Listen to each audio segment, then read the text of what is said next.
नमस्कार प्यारे विद्वान साथियों। पीएसपी के इस ऑनलाइन डिजिटल प्लेटफॉर्म पर मैं महेंद्र चौधरी आप सभी का तहे दिल से स्वागत करता हूं। मित्रों, अपना जो टॉपिक चल रहा था उसका नाम था परसेंटेज, और हम रोज़ परसेंटेज के 5-5 प्रश्नों को हल कर रहे थे। तो उसी कड़ी में आज भी अपन कितने प्रश्नों को हल करने वाले हैं, 5 प्रश्नों को। तो आइए देखते हैं अगले आज की 5 प्रश्न हैं। अब देखो, नेक्स्ट अगला सवाल है अपना, इसमें अपन से कह रहा है कि अपन को इसमें देखो कह रहा है कि पहली जो संख्या है वो दूसरी संख्या से 50% अधिक है, तथा तीसरी संख्या दूसरी संख्या से 40% अधिक है। तो बताइए तीसरी संख्या पहली संख्या का कितना प्रतिशत है। तो मित्र, अपन ने कल भी इस टाइप का लास्ट जो हमारा 10वां सवाल था वो देखा था, वो ठीक इसके जैसा ही था। तो वहाँ हमने कैसे हल किया था, यानी वहाँ लास्ट तुलना इसने तीसरी संख्या से की थी। तो वहाँ तीसरी संख्या का मान अपन ने 100 माना था, क्योंकि प्रतिशत का जो मामला होता है वो हमेशा अपन 100 को आधार लेकर ही हल करते हैं। तो यहाँ देखो, अगर अपन देखेंगे तो अपन से कह रहा है कि पहली संख्या दूसरी संख्या से 50% अधिक है। तो देखो, सबसे पहले संख्या लिखते हैं अपन, ये पहली, ये दूसरी और ये तीसरी। अपन से कह रहा है कि पहली ये वाली जो संख्या है भाई, ये दूसरी संख्या से बताओ कितना अधिक है भाई, 50% अधिक है ये वाली संख्या। ठीक है, आगे कह रहा है तथा तीसरी संख्या दूसरी संख्या से 40% अधिक है। अब देखो, ये जो तीसरी संख्या है ये भाई दूसरी संख्या से बताओ कितना अधिक है, 40% अधिक है। अब देखो, कल अपन ने देखा था कि भाई जिससे लास्ट तुलना करेगा उसी का मान अपन 100 मान लेंगे। तो कल तीसरी संख्या से लास्ट तुलना की थी, इसलिए तीसरी का मान 100 माना था। लेकिन यहाँ देखो, लास्ट तुलना ये किससे कर रहा है, तो भाई यहाँ दोनों की देखो, पहली वाली संख्या की तुलना भी ये दूसरी संख्या से कर रहा है, और तीसरी वाली संख्या की तुलना भी ये दूसरी संख्या से कर रहा है। इसलिए अपन मान लेते हैं कि दूसरी संख्या बताओ क्या है, 100 है। और भाई जब दूसरी संख्या 100 है तो पहली इससे 50% अधिक है, इसका मतलब 150 हो जाएगी। और जब ये वाली दूसरी 100 है, तीसरी जो संख्या है वो दूसरी से 40% अधिक है, तो इसका मतलब ये 140 हो जाएगी। ठीक है, अब देखते हैं क्या पूछा है। तो बताओ तीसरी संख्या पहली संख्या का, तो मैंने आपको बताया था जिसके साथ का लगा हुआ होगा, का वाला मान हमेशा कहाँ आता है, नीचे। तो बताओ किसके साथ में का है, पहली संख्या का, यानी पहली संख्या नीचे आएगी और ये जो तीसरी संख्या है ये ऊपर आएगी। तो बताओ तीसरी संख्या क्या है, 140। पहली संख्या का, तो यानी इसके साथ में का लग रहा है, इसको नीचे लिखेंगे। और कितना प्रतिशत है ये पूछा है, तो प्रतिशत के लिए बताओ किससे गुणा करेंगे, 100 से। तो देखते हैं, 0 से भाई ये 0 कैंसिल, और देखो अगर अपन इसको काटेंगे तो 5 से कट रहा है, 5 3 15 है, और ये 5 दूनी 10। 140 को 2 से मल्टीप्लाई करूँगा तो 280, और 280 बटे में बताओ कितना आया, 3। क्लियर है, 3 का भाग दूंगा तो बताऊं कितनी बार जाएगा, 3 नाम 27, एक बचा, 10 हो गए। फिर ये 10 में 3 का भाग दूंगा तो कितना बचेगा, तो यानी 3 3 9, फिर एक बचा, दशमलव लगाया, फिर 10 हो गए। तो इस प्रकार से 93.33 हमारा जो होगा वो क्या होगा, आंसर, यानी नन ऑफ दीज, ये हमारा करेक्ट आंसर होगा। ध्यान रखना मित्रों, इस टाइप के जो प्रश्न हैं वो प्रतियोगी परीक्षाओं की दृष्टि से इम्पोर्टेंट है और बड़े ही आसान होते हैं। बस हमेशा एक ही चीज़ ध्यान रखना कि मैथ में सिर्फ और सिर्फ लैंग्वेज का खेल होता है। भाषा शैली में जिस आधार पर अपन को कह रहा है वो भाषा शैली अपन को समझना है। अगर आपने लैंग्वेज को पकड़ लिया तो फिर आपका आंसर सही आएगा, अगर आपकी प्रैक्टिस अच्छी है तो ये हमने हल किया। अब देखो नेक्स्ट अगला प्रश्न देखते हैं अपन। अगले में अपन से क्या कह रहा है, वही इसमें अपन से कह रहा है कि अपने पास में वेतन दे रखे हैं, किस किस के हैं देखते हैं। तो देखो अपन को किस किस के वेतन दे रखे हैं।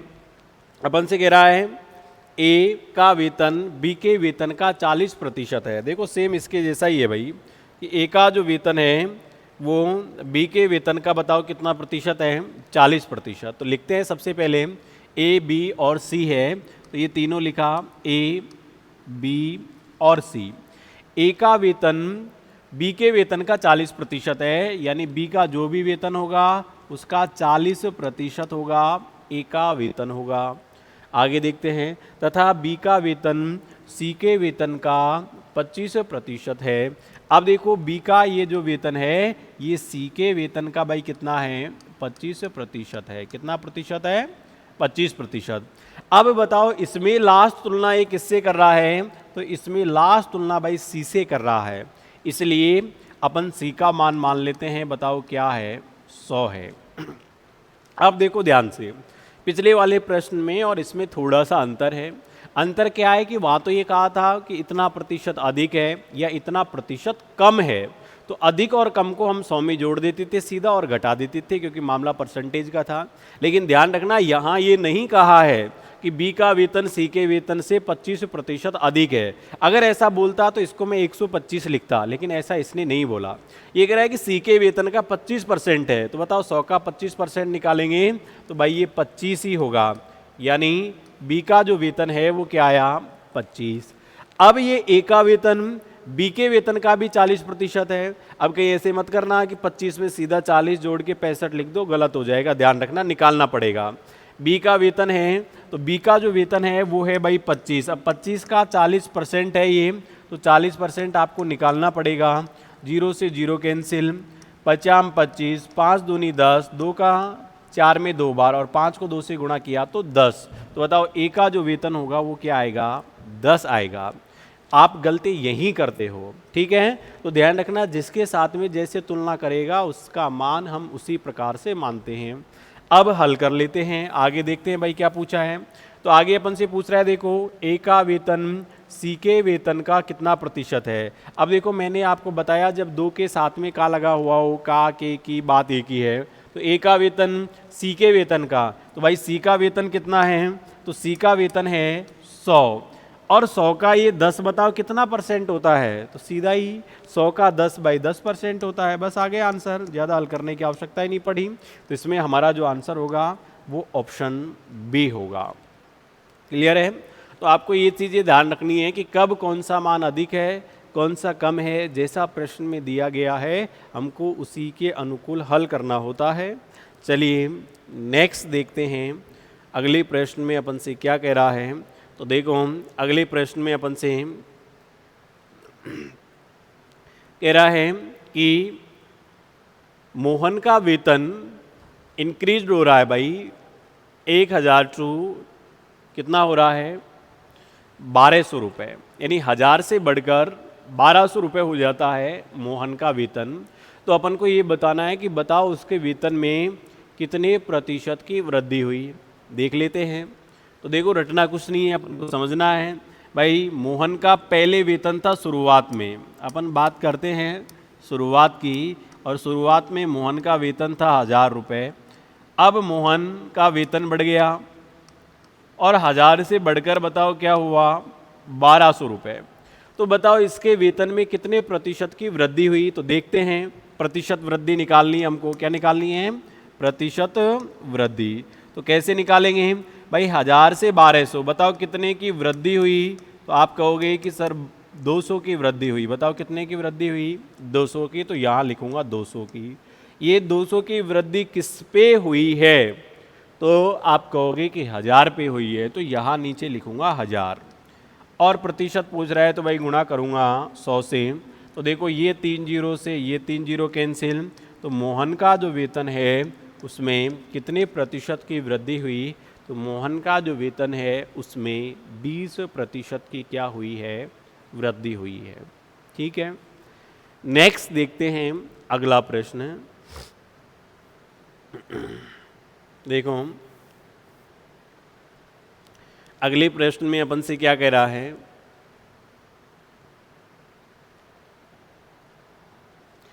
अब हमसे कह रहा है इसमें कि किसी शहर की जनसंख्या 3000 से बढ़कर 4000 हो जाती है, तो बताओ इस जनसंख्या में कितने प्रतिशत की कमी करें ताकि पुनः वही जनसंख्या हो जाए। तो देखो अपन बात करते हैं कि कोई शहर है, उस शहर की शुरुआत में यानी पहले जनसंख्या थी 3000, अब कितनी हो गई, अब हो गई भाई 3000 से बढ़कर 4000 हो जाती है।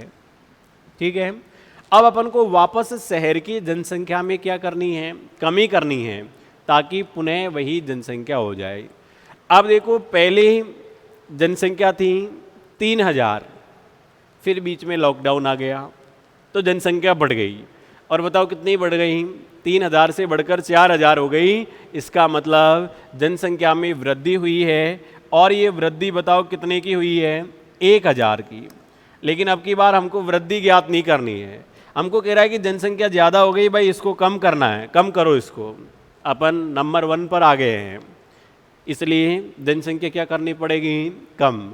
और एक नल्ला पाकिस्तान बना दिया सोचो अपन ने, उसके बाद में भी जनसंख्या में नंबर 1 है अपन, तो इसलिए अब कमी करनी पड़ेगी, नारा बदलना पड़ेगा। मुझे लगता है भारत सरकार को हम दो हमारे दो की जगह हम दो हमारे एक करना पड़ेगा। तो यहाँ प्रतिशत में अब कितनी कमी करे, इसका मतलब कमी करनी है, तो भाई 4000 से 3000 पे जाने के लिए देखो कमी करनी पड़ेगी। और बताओ कमी कितनी करनी पड़ेगी, 1000 की करनी पड़ेगी। तो यहाँ प्रतिशत कमी पूछ रहा है तो मैंने कमी लिखा, तो भाई 1000 की कमी करनी पड़ेगी। अब ये 1000 की कमी अपन करेंगे किस पर, 4000 पे, तभी तो 3000 आएगा। तो ये करेंगे हम 4000 पे, और प्रतिशत का मामला है तो भाई किससे गुणा कर देंगे, 100 से।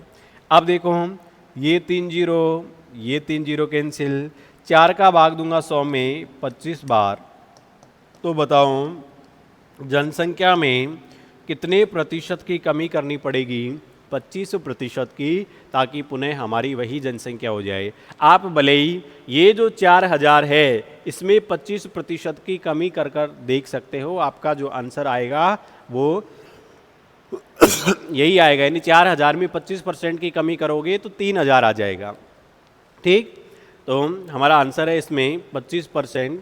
अब देखो आज का आखिरी सवाल देखते हैं अपन, और आखिरी सवाल हमारा इस प्रकार से है। आखिरी सवाल में देखो अपन से क्या कह रहा है, अपन से कह रहा है कि चीनी के भाव में 25% की वृद्धि हो जाने पर, यानी चीनी का भाव बढ़ गया है और चीनी का भाव 25% की वृद्धि हो रही है, 25% की वृद्धि हो जाने पर कोई गृहिणी अपनी खपत में कितने प्रतिशत की कमी करे ताकि उसके खर्च पर कोई प्रभाव नहीं पड़े। अब देखो इसने कह दिया कि भाई चीनी का भाव बढ़ गया 25%। जैसे मान लो पहले अपन 100 रुपये में 2 केजी चीनी खरीदते थे, अब क्या हुआ कि चीनी का जो भाव है वो बढ़ गया, अब 110 रुपये की 2 केजी आ रही है। अब जो चीनी का उपभोग करने वाली जो गृहिणी है वो ये कहती है कि भाई मुझे खर्च वही 100 रुपये करने हैं, खर्चा नहीं बढ़ाना है। तो इसका मतलब अपन को पता है कि जब भाव बढ़ गया है और खर्च वही रखना है, इसका मतलब बताओ कमी कहाँ करनी पड़ेगी, तो कमी करनी पड़ेगी चीनी के उपभोग में। पहले चीनी 2 केजी आती थी, अब पूरी 2 केजी नहीं आएगी, यानी अब चीनी की मात्रा 100 रुपये में कुछ कम आएगी। तो वही हमसे कह रहा है कि चीनी के भाव में 25% की वृद्धि हो जाती है। तो देखो शुरुआत की मैं बात करूं तो पहले चीनी का भाव प्रतिशत का मामला है, इसलिए अपन मान लेते हैं कितना था, 100 रुपये था। अब बताओ चीनी के भाव में क्या हो गई, 25% की वृद्धि हो गई, यानी अब चीनी का भाव हो गया 125। तो गृहिणी अपनी खपत में कितने प्रतिशत की कमी करे ताकि पुनः कमी करे ताकि खर्च पर कोई प्रभाव न पड़े। अब देखो 125, अब उसको भूल जाओ, 100 से बढ़ गया 125, हमको लाना वही 100 है, तो भाई वापस 100 लाने के लिए बताओ कितने प्रतिशत की कमी करनी पड़ेगी, तो कमी करनी पड़ेगी भाई 25, यानी 25 की कमी करनी पड़ेगी। और हमसे कह रहा है कितने प्रतिशत की कमी करनी पड़ेगी, यानी प्रतिशत में कमी ज्ञात करनी है, तो भाई 25 की कमी करनी पड़ेगी। ये 25 की कमी किस पर करनी पड़ेगी, 125 पर करनी पड़ेगी। प्रतिशत का मामला है, गुणा 100 से करेंगे तो देखो 25 5 125, 5 का भाग दूंगा 100 में 20 बार। इसका मतलब जो गृहिणी है उसको चीनी के उपभोग में, बताओ चीनी की जो खपत है उसमें कितने प्रतिशत की कमी करनी पड़ेगी, तो उसमें 20% की कमी करनी पड़ेगी। क्लियर है? तो आज के हमारे 5 प्रश्न जो है वो समाप्त हो गए हैं। फिर अपन मिलते हैं नेक्स्ट अपनी अगली क्लास में। तब तक आप सभी साथियों को मेरा प्यार भरा नमस्कार, धन्यवाद।